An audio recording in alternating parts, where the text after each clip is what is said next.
Hey, Bills Mafia. We know there's only one topic every day. All Bills, all the time. And now Matt Bove and Sal Capaccio are going really deep, talking Bills all year long, because it's always game day in Buffalo.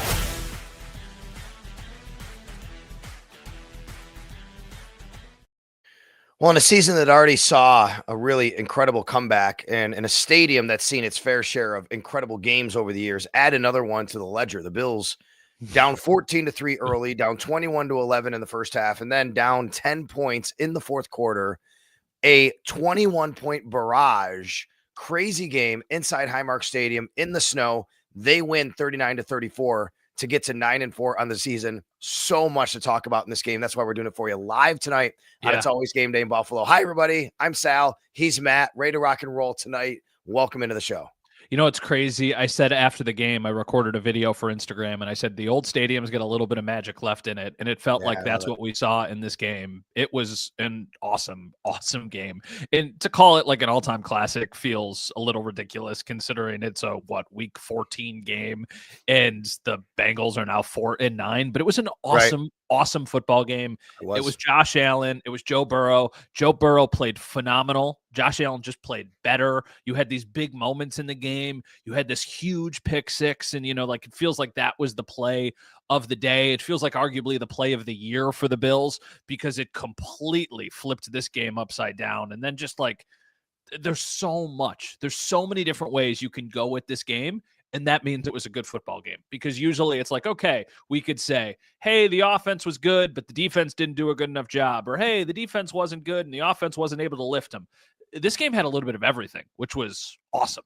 Yeah, for sure. And it had the snow and it had the picturesque view. And man, did it really unfortunately remind everybody of that divisional round playoff game just a few years ago. I mean, everything about it in the beginning, right, man? The snow falling down, the uniforms they were wearing, the jerseys, and then the start where the Bengals just did whatever they wanted on offense, and the Bills shot themselves in the foot, and they were down 14-3 early, just like they were down big time early on in a couple of possessions. The Bengals scored in their first 3 possessions in this one. Touchdown, touchdown, touchdown.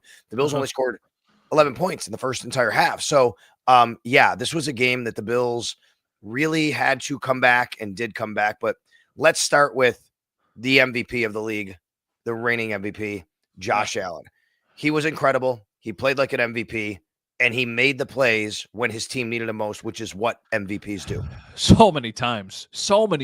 There's so many moments you can go back to in this game and look at the plays that Josh Allen made. And they start early and they go all the way until the very end. Yep. So let's go with the Bills already down 14 or whatever it was, and they needed a crucial 4th down conversion. It was 4th and 5, I believe, on the Bills 45, and he was able to extend time, find Gabe Davis. At this point, it's 14-3. It felt like the Bills were playing to just keep themselves in the game, and then a couple plays later, he has this, backyard football nonsense play where he's rolling out and trying to buy time, and he throws a ridiculous pass to Khalil Shakir, and he makes something out of nothing. So, that's at the beginning of the game, and then you go back to some of the moments at the end of the game.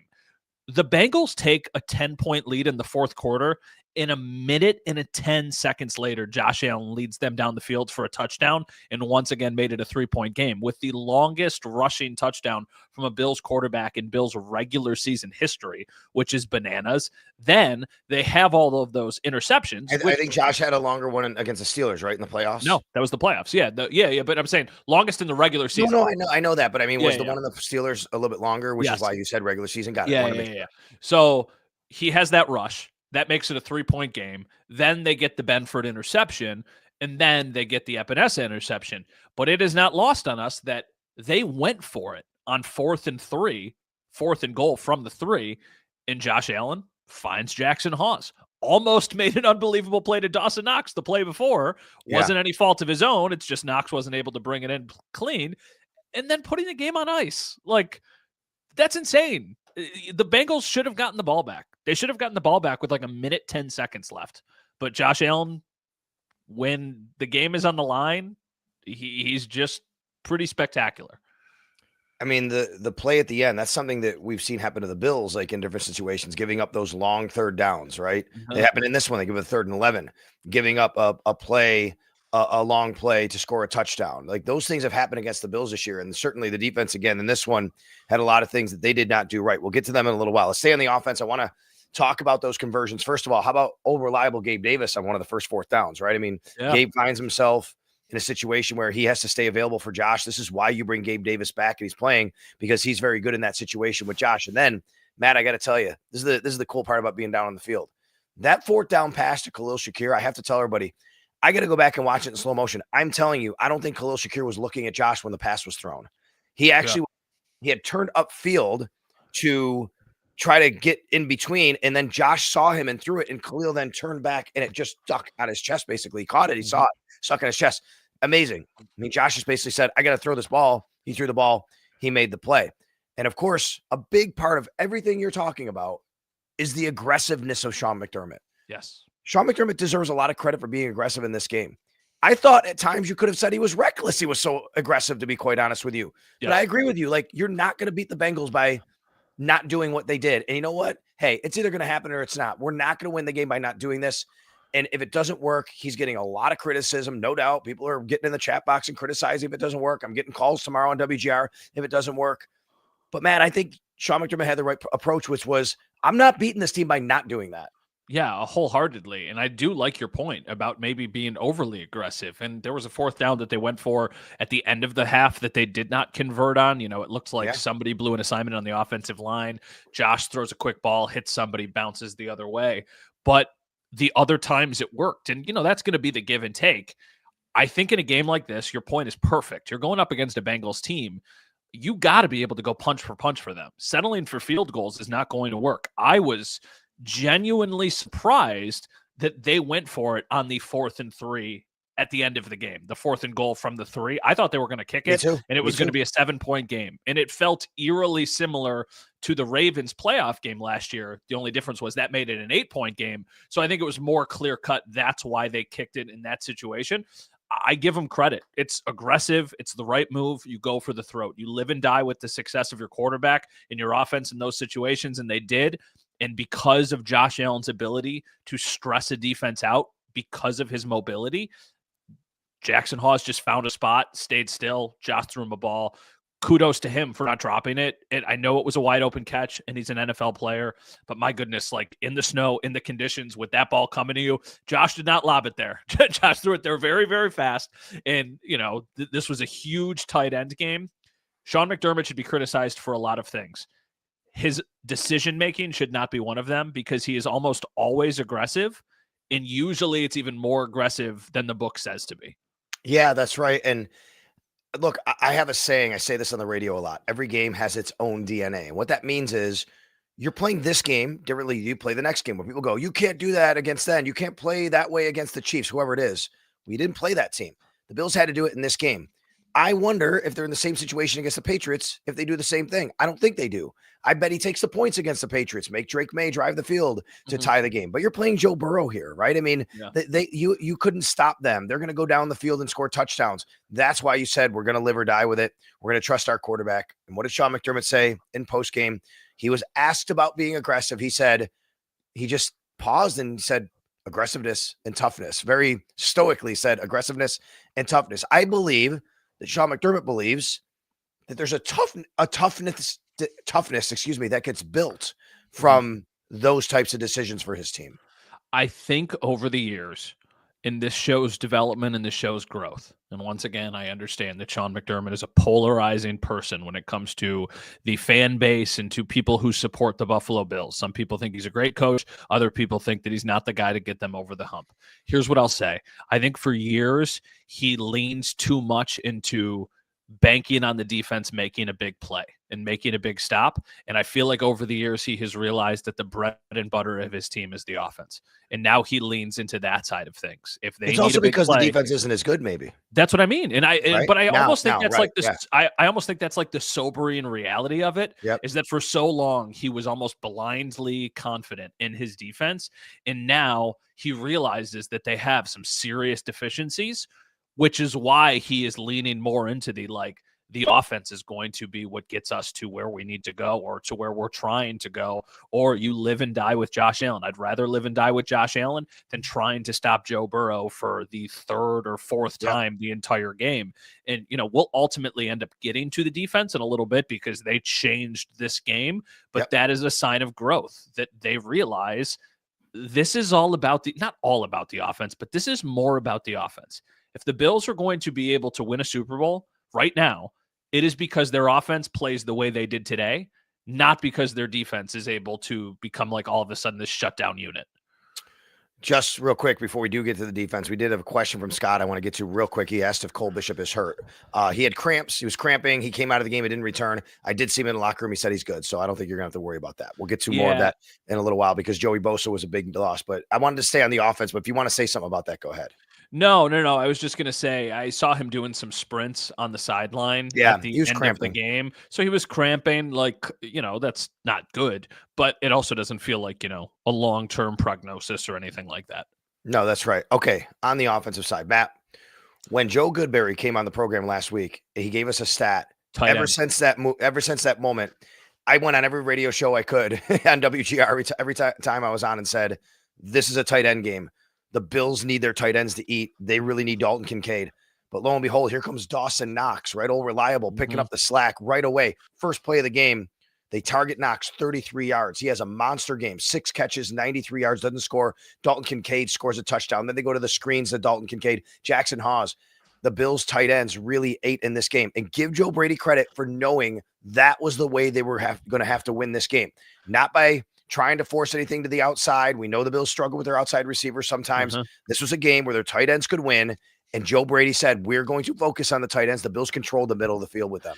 And they took their shot right off the rip. The Bills get the ball, and they run a play action to Dawson Knox for a 32-yard gain on their first offensive play of the game. And I was like, I love it because it felt like everybody in the stadium thought this is going to be a game where you really need to establish the run. The Bengals do not have a very stout run defense, and they used that because I'm assuming, thought the Bengals felt the same way, and then they took a shot to Dawson Knox for a really big gain. I was thinking about it today. I was thinking about it for a brief moment when we thought he scored at the end, and then it was clear that he didn't make that catch. This is Dawson Knox's best game in years. So that's a good sign, just that he still has the ability to be a solid contributor. But having Dalton Kincaid back, even though it was in a limited capacity, still was so beneficial. I mean, here's the leading receivers for this team today. Dawson Knox, 7 targets, 6 catches, 93 yards. The only one he didn't catch was the one that was originally ruled a touchdown in the end zone, but he clearly bobbled it. Second leading receiver, Dalton Kincaid, 5 targets, 4 receptions, 41 yards, and a touchdown. And then you have Jackson Hawes, who had his 1 catch for a touchdown at a very crucial moment. So it feels like this tight end room is kind of taking shape. And I do think that we will see Dalton Kincaid's role continue to increase as obviously he continues to get healthier, but that's a big piece for this offense. Yeah, he was limited all week and it was questionable to play. He did play. He did have an brace on underneath his pads. You could see that. I'm interested to see the snap counts. They'll come out a little bit later. For Dawson Knox, his 3rd best receiving yardage game ever. Excuse me. He had one 100-yard game. That was against Kansas City in the game the Bills won in October of 2021 in Kansas City. A couple of big plays by him there. He also went for 98 yards against the Miami Dolphins in 2022. But this game, 93 yards for Dawson Knox on 6 catches. The Bills also, though, did try to, they did run the ball fairly well, 80 yards for James Cook. Yeah. But man, a couple of big miscues. Number one, Ty Johnson slips. He has an easy walk-in touchdown early in the game. He slips. He doesn't score. And the Bills wind up kicking a field goal. That was massive. I mean, they kicked a field goal because of it. And then later in the game, James Cook, he actually fumbled twice in this game. The first one was, luckily, it didn't go through the end zone. It was very, very close. But then on the same drive, fumbles into the end zone, and the Bengals recover. I don't think James Cook has a fumbling problem, but it is noteworthy. That's 4 fumbles over the last 2 weeks. On that play, though, there was a bit of a misexchange with him and Josh. It didn't impact the fumble itself, but I don't think he secured it. He had enough time to put it where he wanted, and that's ultimately why it fumbled, but you can't let those things happen. That's how the Bills have lost games this year, is turnovers. And of course, for the last 2 weeks, after losing the turnover battle, they come back and win. They come back and they get a couple of their own to win the game. Not that we need to justify it to anybody or to ourselves, but I have found myself in the last couple hours almost thinking that the self-inflicted wounds from the Bills and the huge plays that they made on defense almost in a way cancel each other out. Because I don't know if you can bank on a Christian Benford pick six with 5.5 minutes left to give you the lead.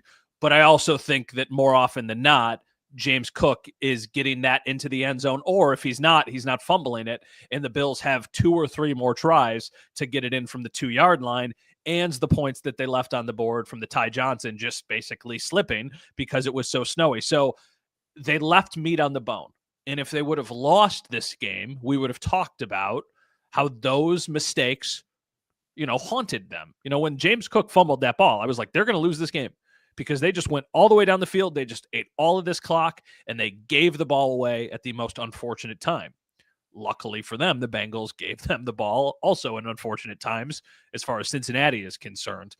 I don't know, though. I'm a little concerned about James Cook.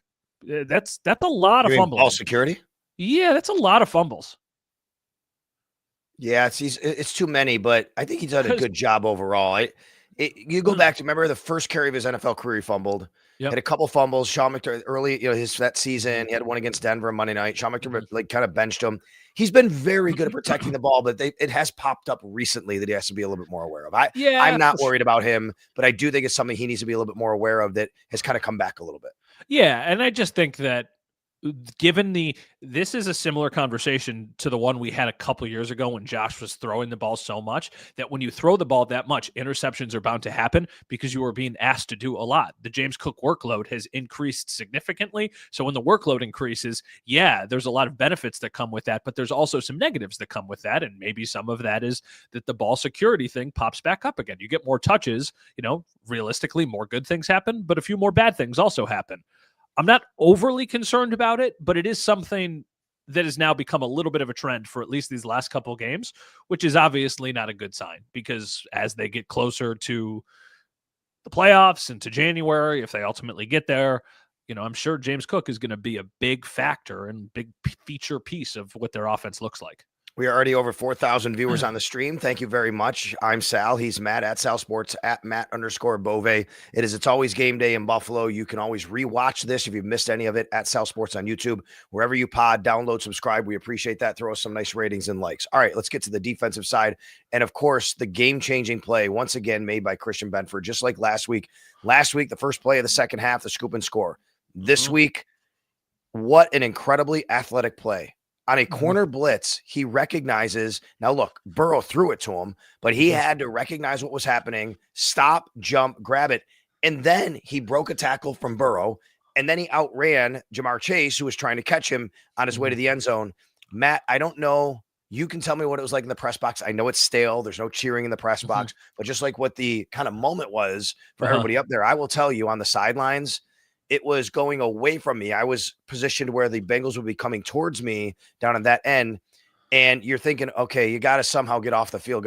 The moment that happened, that was one of the more, I think, coolest moments I looked in the crowd in a long time to see everybody just going absolutely crazy. Yeah, the word I used was erupted. It felt like the stadium erupted in that moment. And you could even feel it, and hear it from the press box. Usually, like in the press box, like you said, it's stale, it's quiet. But when there's those big pops, right? If you're somebody who loves like wrestling, right? And there's like this big entrance and there's the pop of the sound and just the pure raw emotion. That's what it felt like that moment was, of just like a, whoa, I cannot believe that just happened.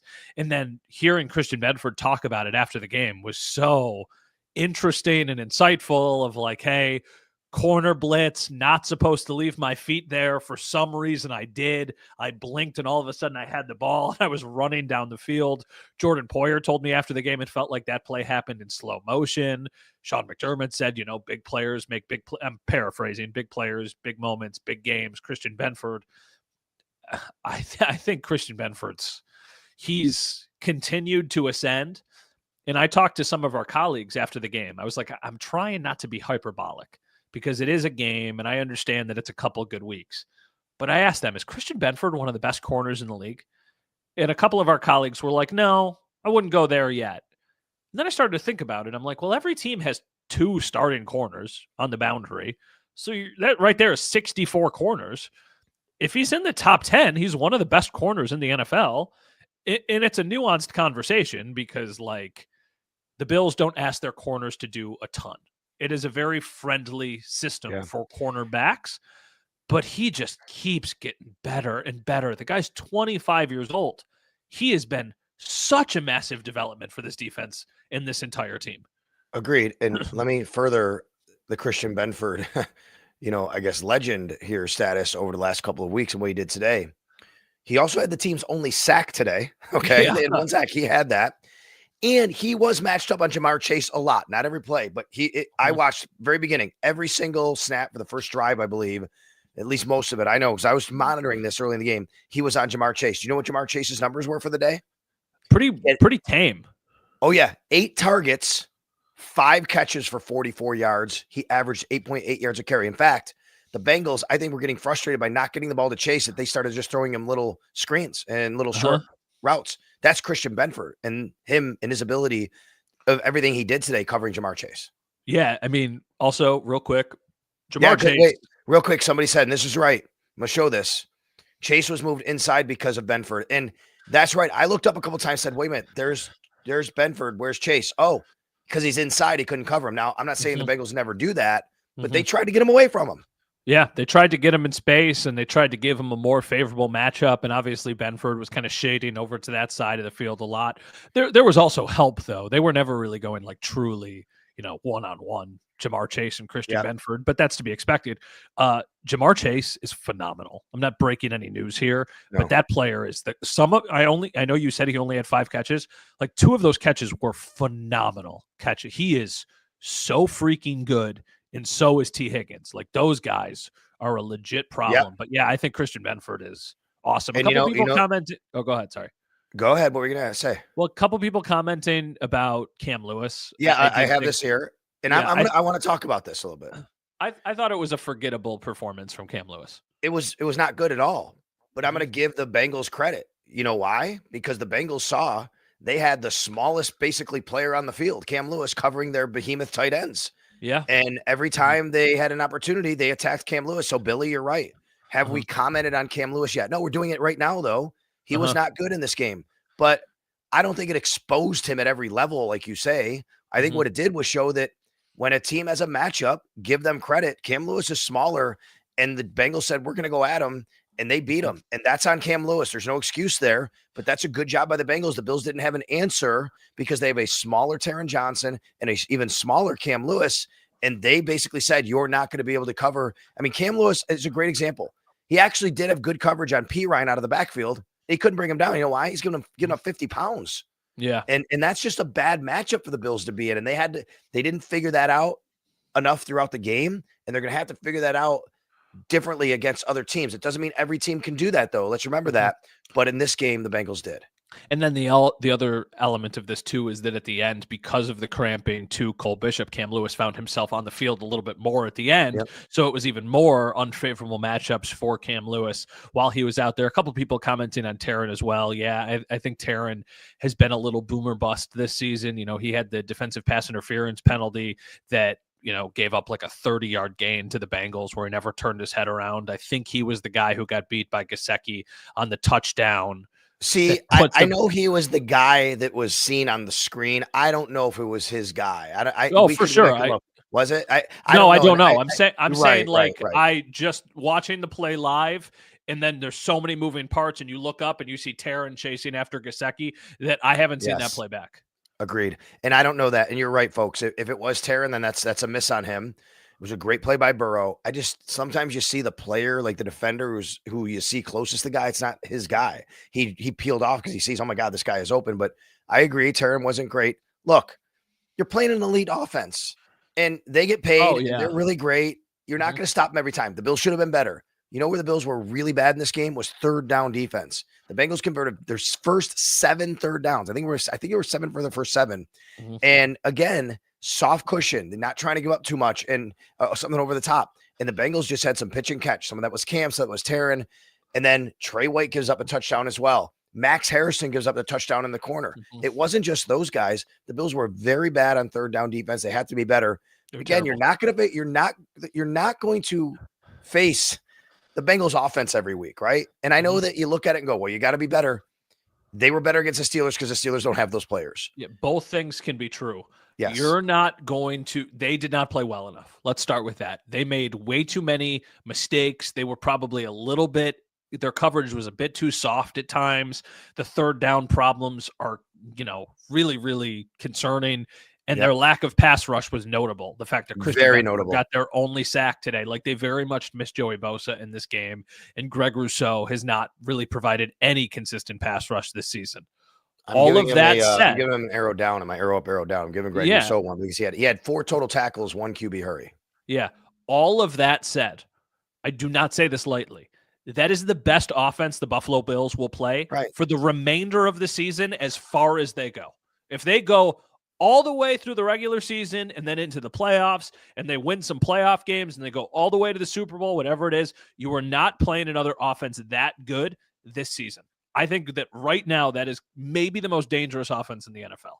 Now, you're going to play some much better defenses than what the Bengals have.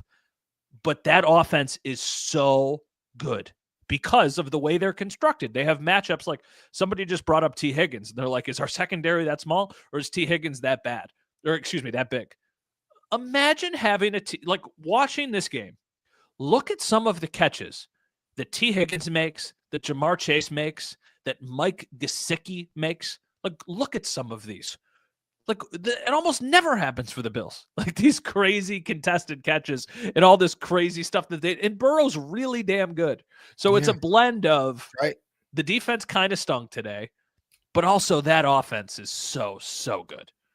I think that the philosophy of today was what happened with the Bills. The Bills they're not as good as we want to be on defense. They're not as good as they have been in the past on defense. But today was the kind of day where you hold on for dear life as long as you can and you make a play.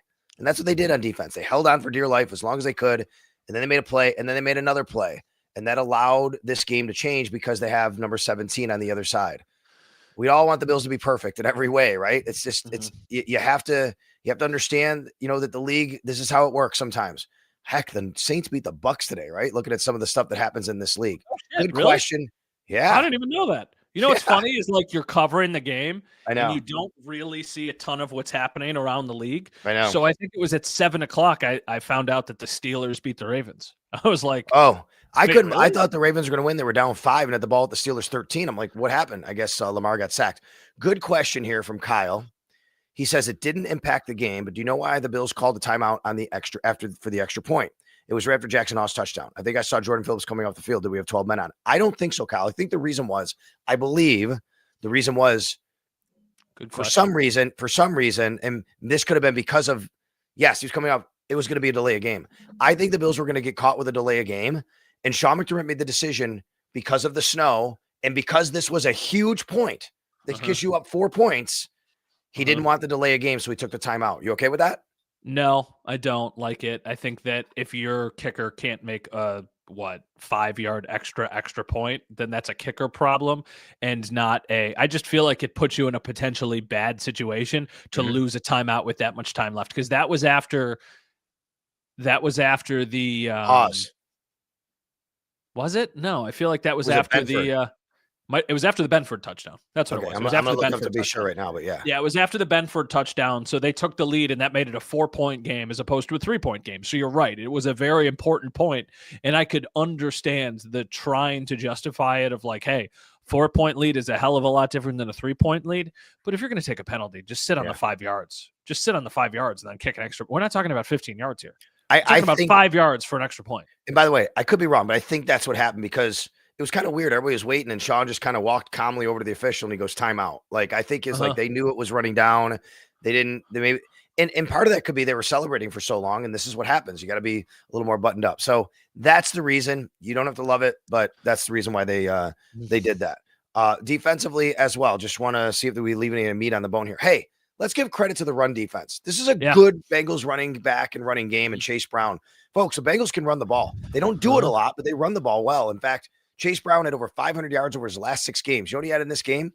23. Less than 2 yards a carry. 2 yards a carry, 23 yards. Yep. Chase Brown's best play, going back to the points that we made. First off, Chase Brown, he ended up having 3 catches for 12 yards, but one of them was that 10-yard touchdown that he caught, which was, I don't even know if it was a touchdown. I thought that it could have been an incomplete pass, but it was ultimately ruled a touchdown. So, kudos to him for making that play. They took Chase Brown out of this game.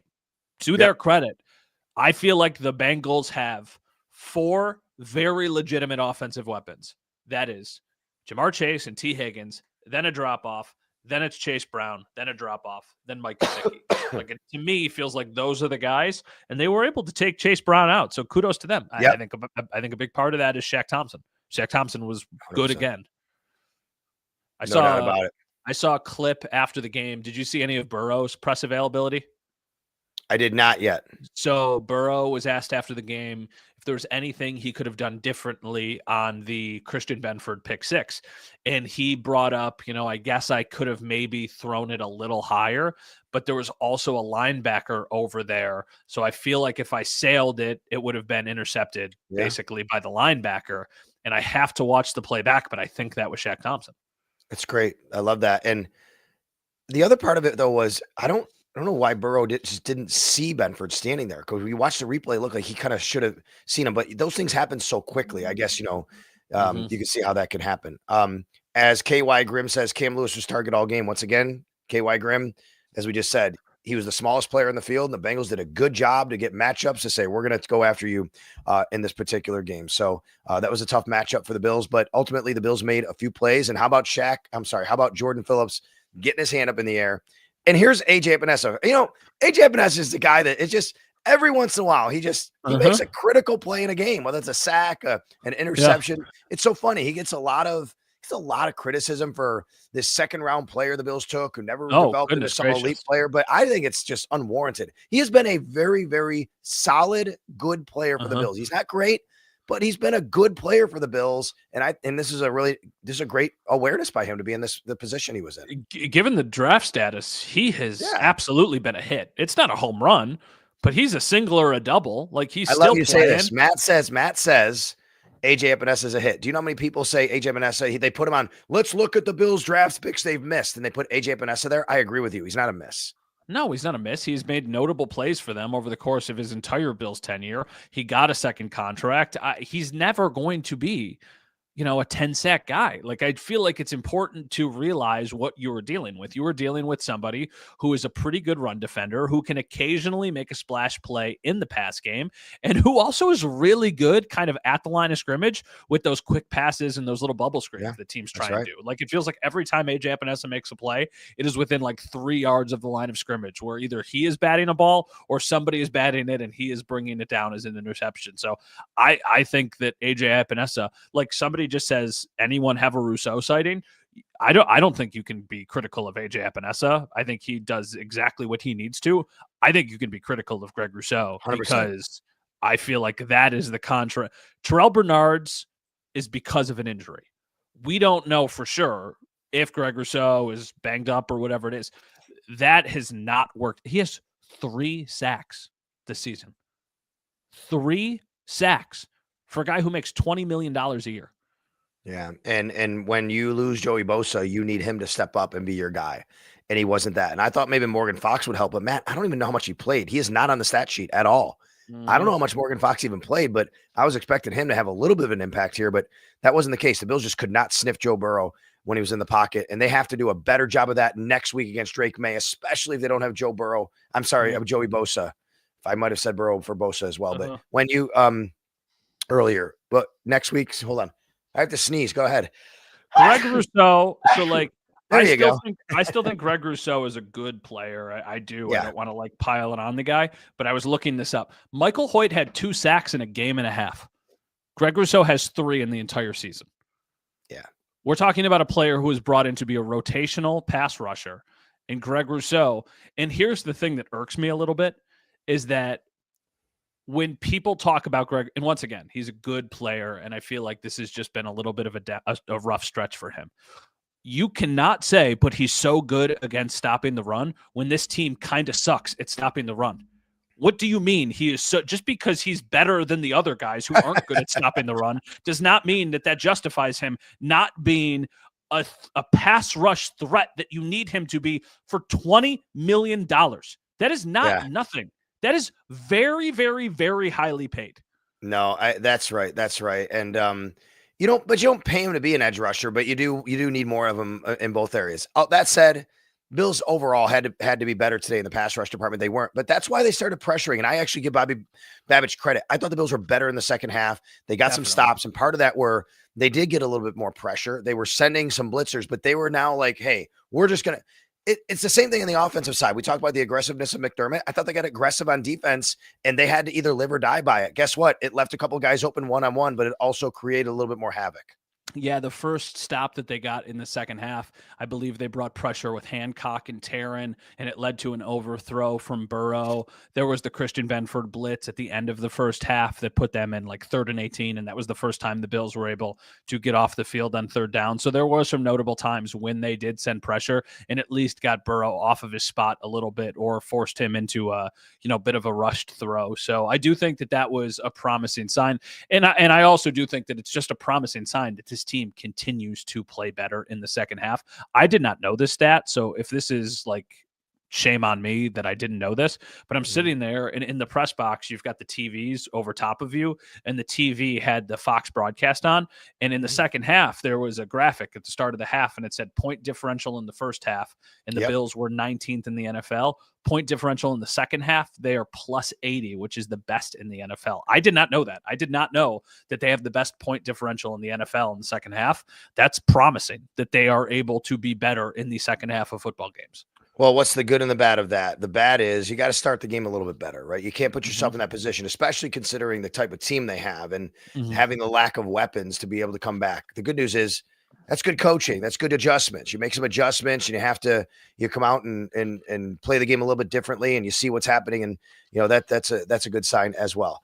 The other aggressive one I wanted to ask you about was Sean McDermott. I forgot on the penalty. They decided this week to move it to the 1 and go for 2 instead of taking the extra point. They could have taken 15 yards on the kickoff.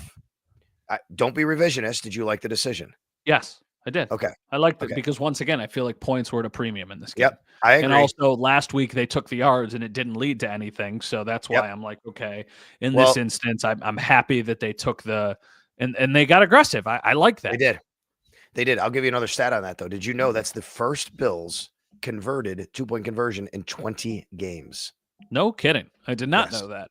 I did not know that. Really. Yeah, they have not been very good at converting 2-point conversions. Well, you know why they're not good at 2-point conversions is because they have very few players who can create separation, and you're on a part of the field where it's really, really hard to create any sort of separation or mismatches. So it's usually just, hey, hopefully Josh does something cool, and if he doesn't, then he better run it in or else nobody's going to be open. We want to thank everybody for watching right now because we are close to 7,000 viewers on the stream. And a lot of you are watching the Chiefs and Texans game along with us. I am as well. 3-0 Texans right now. Matt, the Chiefs already have a very banged up offensive line, but Wanye Morris has suffered a pretty serious leg injury, I think, in the first play of the game. So he's out. And Trent McDuffie is out now, and that didn't look very good for the Chiefs. I mean, this is really getting interesting for the Chiefs. I'm going to throw up right now on the screen the standings in the AFC. Okay, here are the current, as of right now, during this game, the current seeding. The question is, who should Bills fans want to win this game? I think because the Bills won today, you want the Texans to win. Oh, look at this. It's going to be a touchdown for Nico Collins, I think. And he's close to it. He just got inside the 10, I believe. But go ahead. Okay. I think because the Bills won today, you want the Texans to win. And I know that mathematically that's not probably correct, but I feel like if the Chiefs fall to 6-7 or 6-7, as the kids say, then I think that they are basically dead to rights. I really do. Like, I think at that record, they're out of it. And if that means Houston ends up becoming a team, I know they have the tiebreaker against you. I think there's a world where the Texans could still win the AFC South. Yep, that's right. I wouldn't. If they do, it doesn't have to be the 4 seed. They could be the 3 seed. I think that they would be, personally. I just don't because think a lot of people don't want the Texans to win the South because they'll be the 4 and the Bills will be the 5. You know what I mean? And I'm just saying it doesn't have to be that way, even if they win the South. Yeah, I think right now of the teams that are currently, like if you're looking at the standings and you're watching this on the video element of it, I think of the matchups, you would feel decently, you'd feel pretty confident if you were going to Pittsburgh. I also at the same time, I don't think you want to see the Texans because that defense has just given this team problems over the years. But a lot of things have to fall into place for that to ultimately be the outcome. And in the process, you would essentially be eliminating the Chiefs. So I can get it either way, but I don't think that you want the Chiefs to stay alive. I looked at a site today that had the Bills. Their biggest chance, as you can imagine, is the 5 seed at 49% right now to get the 5 seed. The next was the 6 seed at 20-something percent, 49%. So it looks like, they're trending towards the 5. And right now, Pittsburgh Steelers have an 80% chance of the 4 seed. Do you think that the Steelers get it? Let me ask you this. I don't know. Let me ask you this. This is interesting. Because the Bengals lost today, the only way they stay mathematically alive is if they beat the Ravens next week. If they lose to the Ravens, they are eliminated. Is it a good thing for the Ravens to win next week? For the Bills? No. I think you want to just keep because what if Lamar's healthier? He's just clearly not healthy right now. I think to go back to the original point of if you could get to a playoff, and we have somebody in the chat who says, who cares about seeding? Just get in. Bills can beat them. I do care about seeding, but I like this point for this reason. If the Bills get to the playoffs with no Chiefs, no Ravens, and no Bengals, I think you take that. I mean, come on. Right now, if you were the 5-4 game and you were going to Pittsburgh, I mean, it's not much different than a couple years ago, except just the location is changing. You better beat the Steelers. Like, the Steelers, of course, they could have a great day. Like, it's the playoffs. Any team could beat any team. But if you beat the Steelers as the 5 seed, then you're going to what? Denver is the 1 seed? Denver maybe New England is the 2 seed? Denver or New England, that's right. Another team that I think you would like your chances against, like especially Denver, personally. Like, if the quarterbacks you had to play to get to the AFC Championship were 41-year-old Aaron Rodgers and Bo Nix, come on, look at some of the quarterbacks you've beaten in the past. Touchdown Texans, by the way, they are up 10-0 now after the extra point. 10-0. They'll be up 10-0 after the extra point. And then, like, with those injuries on the Chiefs' offensive line and a pass rush that's going to be able to get home, because the Chiefs are going to have to pass. It's a big hole. But I mean, hey, the Bills were down 10 points with like 8 minutes left of the game, so never say never. Yeah, the other part about this is I would say, look, I think for a Bills fan, you just feel better wanting the Chiefs. So, rooting against the Chiefs, excuse me. So just do that because, hey, the way the Jags have looked lately, maybe they win the South anyway. And if Houston gets in, they get in. And then, they're not going to play the Bills in the first round anyway. Maybe the Bills finish ahead of them. And if you wind up playing, the game's in Buffalo at some point. So there's so much to be decided here. I'm totally okay with any Bills fan saying, no, just give me the Texans, beat the Chiefs. Totally. That's perfectly fine. I saw on NBC tonight, the chances of the playoffs. With a win, the Chiefs would be up to 61%. I think it was 61. With a loss, 16%. Yeah, I know. I mean, it's very serious. And also, for what it's worth, like, the Colts are falling apart. A lot of that is because of Daniel Jones and that really crummy Achilles injury. Like, that stinks. But they were also kind of falling apart before this.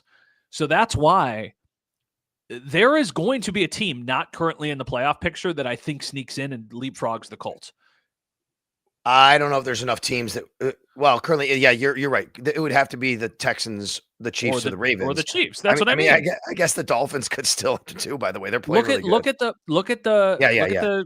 Colts will be out. I agree with you. Seahawks, 49ers, Jags, Texans. 100%. Backup quarterbacks. They won't be in the playoffs. So they're gonna. I think that they fall out, and I think that if they fall out, the most likely team that comes up is Houston.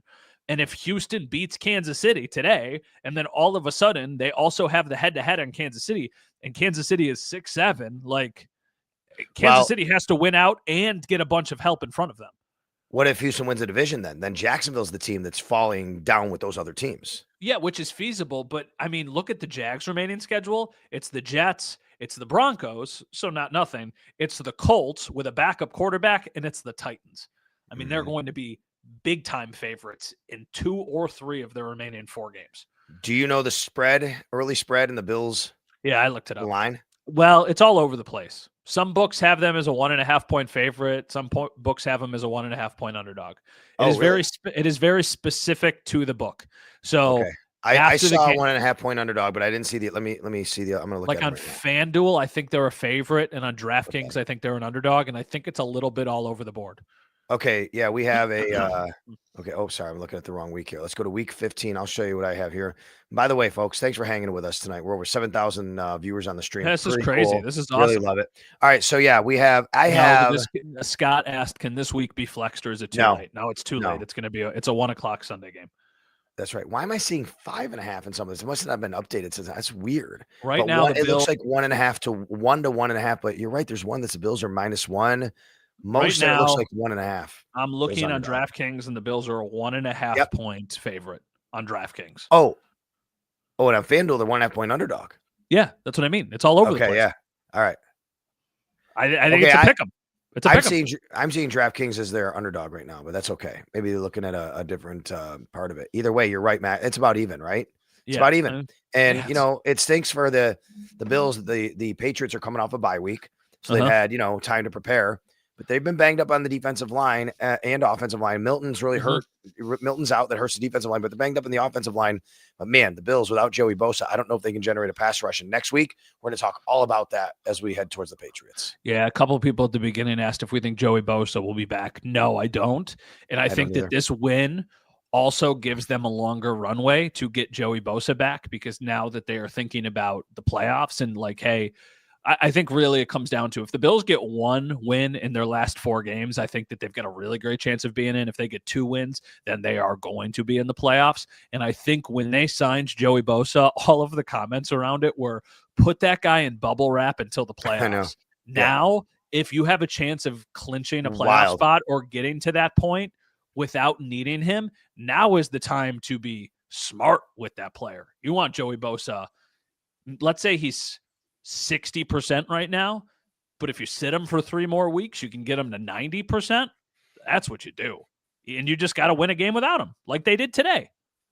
And the Texans just intercepted Patrick Mahomes off a tip ball. So the Texans are having a night right now in Kansas City, taking on the Chiefs.